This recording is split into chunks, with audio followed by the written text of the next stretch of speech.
let me guess, you're waiting on the perfect deal. Meanwhile, prices just went up again. You're scared to buy the wrong one, but you haven't asked a single or the right expert.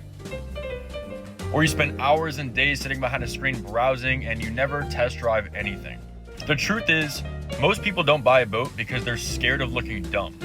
But if you keep sitting on the sidelines, you're just never gonna learn. Boat ownership does not start with perfection. I don't think anything really does. It starts with one decision. I'm not gonna leave you with a bunch of nonsense, so here's how you actually get started. Pick your top 3 must-haves, pick your budget, and talk to someone who actually knows what they're doing. Don't chase the perfect boat. Pick what actually makes sense for your life. Your broker should be asking you what your mission is and figuring that out so that they can get you a tailored option.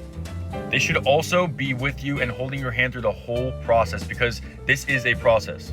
So if you want straight answers without the BS, you know where to find me.